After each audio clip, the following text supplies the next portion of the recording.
American Top 40. I'm Casey Kasem, and our countdown of the biggest hits in America begins. Number 40. 7 songs debut in our survey this week, and here's the first of them. It's the first chart single by Brooklyn-born Pat Benatar.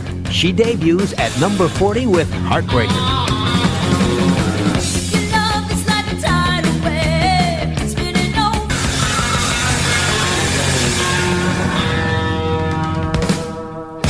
Pat Benatar at American Top 40. She debuts with her first hit song titled Heartbreaker. The hits from coast to coast.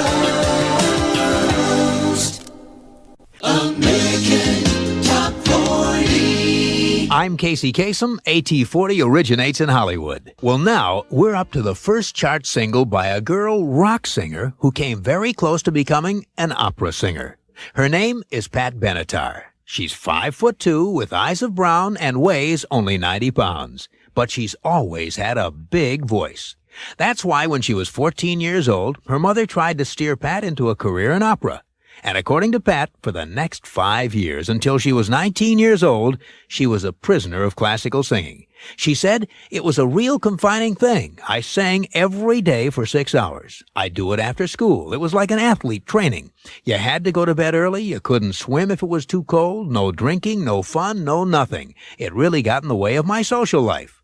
Well, it didn't take Pat long to discover that what she really wanted to sing was rock and roll. She said, "I would listen to rock and roll on the car radio, and rock was always in the back of my mind. I could never get into what I was supposed to be doing in opera because I was always wanting to listen to rock and roll." So, finally, after 5 years, Pat Benatar quit singing opera.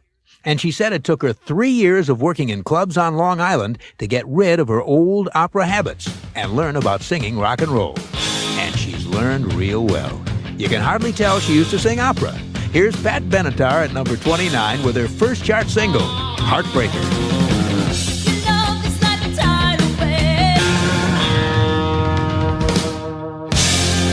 At number 29, third week on the chart, moving up is Pat Benatar with her first hit called Heartbreaker. 28 hits to number 1, and we're counting them down.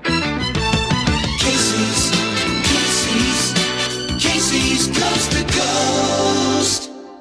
American Top 40. I'm Casey Kasem. There's an old nursery rhyme that goes, "What are little girls made of? Sugar and spice and everything nice. That's what little girls are made of." And according to singer Pat Benatar, sugar and spice used to be her main ingredients. She told writer Steve Pond, quote, "When I was a kid, I loved to play little girl games. But that was only until people started taking advantage of me because I was a girl." According to Pat, there was a bully in her neighborhood. Pat says, "A kid named Joey lived across the street from me once, and he'd push snow in my face before school. I could never do anything about it because I was a girl and real small. But after he'd done it for a few weeks, I got mad. So I had 2 friends hold him on a slide in the playground." And Pat says she gave that bully a taste of his own medicine, a dose that cured him of pushing little girls around. She also says that experience carries through to her life today. She says, "To me, the point is to be strong, but to still be a woman. I'm not tough, but I'm not a little flower either." This week, Pat Benatar is at number 13 in our countdown with Hit Me With Your Best Shot.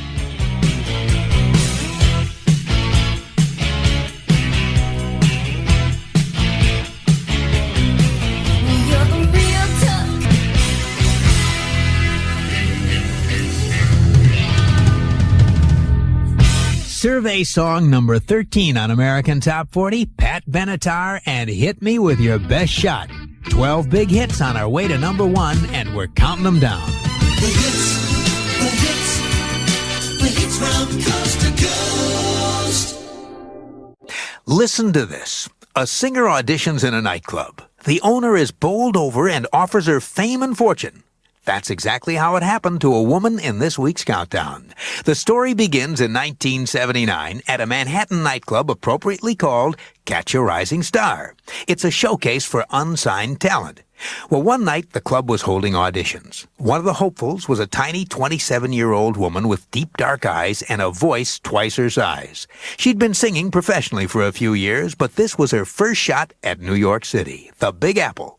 The man who owned Catch a Rising Star, Rick Newman, remembered that night well. Rick says, "It was 2:45 in the morning. We had 30 performers, and she was about number 27. I was on the other side of the room with some friends. Then I suddenly heard this voice." End of quote. Well, that voice impressed club owner Rick Newman so much that he offered to manage the singer. He booked her into his club, then other clubs around New York. She received rave reviews from the critics. She made one appearance on local TV with famous disc jockey Cousin Brucey. And like a series of tumbling dominoes, things began to fall into place. Record companies came knocking, and Chrysalis Records made the best offer. Just a few months after making her New York nightclub debut, that little girl with the big voice, Pat Benatar, was on her way. That was 6 years ago. Today, at age 33, she's an established star. And Rick Newman is still her manager. Pat's latest hit is at number 12 this week, Invincible. Pat Benatar. This bloody road remains a mystery. Theme from the legend of Billie Jean called Invincible. Pat Benatar on American Top 40. The girl originally from Brooklyn, New York, is at number 12, moving up 3 notches. 11 big ones to number 1 as the countdown continues. Casey